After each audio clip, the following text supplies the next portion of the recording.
Elvan müəllim, elə öncə ondan başlayaq. 1992-ci ildə Amerika Birləşmiş Ştatları tərəfindən 907-ci düzəliş hansı lobbiçilik, yəni siyasi şəraitdə qəbul edilmişdi və o dövrdə olan şərtlər indi də mövcuddurmu?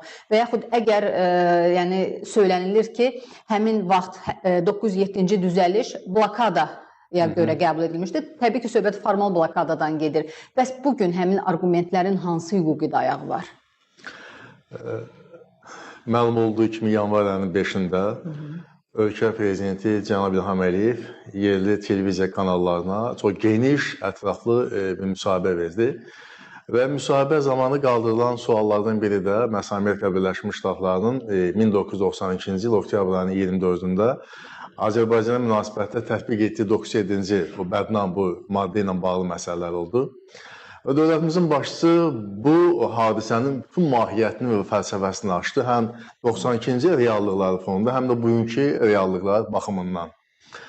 Əvvəla, Amerika Birləşmiş Ştatları 1992-ci ildə, oktyabr ayında Azərbaycana qarşı dövlət səviyyəsində, və bunun altına xətt çəkib deyirəm, bəzən bunu qarşıdırlar.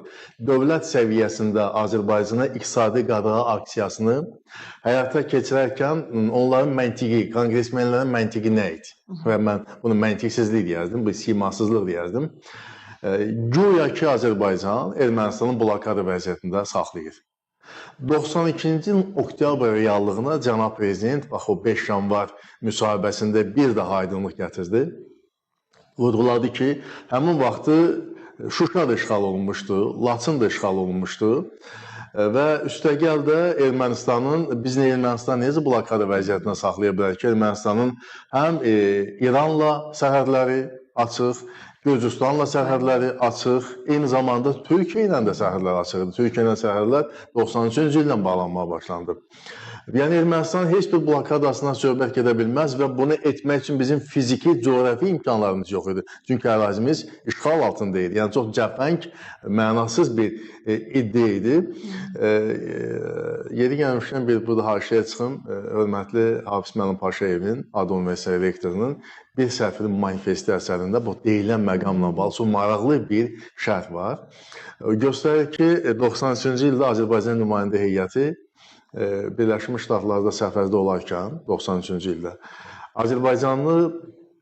Azərbaycan nümayəndə heyətinə təxminən bu ruhda suallar verilirdi. Siz o zaman Omanla bu məsələləri niyə tənzimləyə bilmədiniz? Siz o zaman Səudiyyə Ərəbistanı və Küveytlə niyə belə etdiniz? Siz o zamanlar Qətər dövlətini niyə belə etdiniz? Və bizim nümayəndə heyəti çaşbaş qalır ki, bu nə suallardır? Bizim bu Fars körfəzinin ərəb dövlətləri, bu 6 dövlət ki var, liqa ölkə, bunlar niyə adını çəkirlər? Bizlə onlar niyə qarşıya qoyurlar? Ümumiyyətlə, sualın mahiyyətini başa düşmürlər. Və soruşulanda ki, siz nə sual vermək istəyirsiniz, siz niyə görə bu ölkələrin adını çəkirsiniz? Belə məlum olur ki, onlar bilirlər ki, Azərbaycan neft ölkəsidir. Bircə beyinlərində olar ki, oil, petrol.